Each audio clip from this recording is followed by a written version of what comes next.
monde des professionnels de santé. Tout ça, c'est un écosystème en soi, qui est un écosystème d'opérateurs du soin pour le patient. Mais il y a aussi, et c'est tout le sujet de Future for Care, des industriels, et puis un acteur nouveau, des acteurs nouveaux, qu'on oublie souvent, que sont les collectivités territoriales.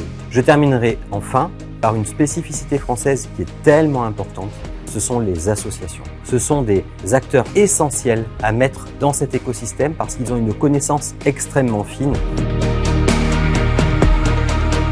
C'est une opposition française ancienne, le privé qui veut faire de l'argent et le public qui a une vocation d'intérêt général. Je suis un acteur intégral du public. Je suis fonctionnaire d'État en tant que professeur de médecine, je connais très bien le système public évidemment. Si je suis là à Future for Care, c'est aussi pour faire ce lien avec le secteur privé. Il faut qu'on soit tous au rendez-vous. C'est comme ça qu'on sera bon pour nos concitoyens et pour nous-mêmes, futurs malades potentiels.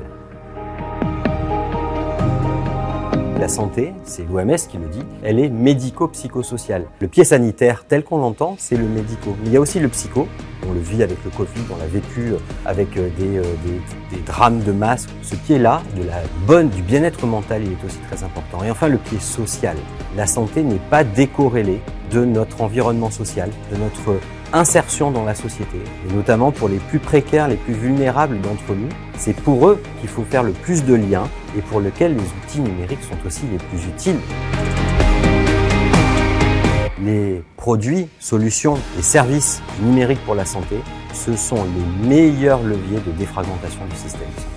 Et c'est comme ça qu'il faut le voir, à condition que leur genèse, leur origine, cette co-conception de l'innovation, elle soit déjà partagée. Donc cette construction-là, c'est l'ADN de Future for Care et charge à Future for Care, et c'est pour ça que j'essaierai de contribuer du mieux que je peux à faire le lien avec le monde académique, à faire le lien avec le régulateur sanitaire, je pense aux ARS et au ministère de la Santé, parce que c'est lorsque tout le monde sera d'accord qu'on arrivera à implanter ces nouvelles solutions qui sont avant tout destinées aux malades, aux patients et à tout citoyen qui veut préserver sa santé tout au long de sa vie.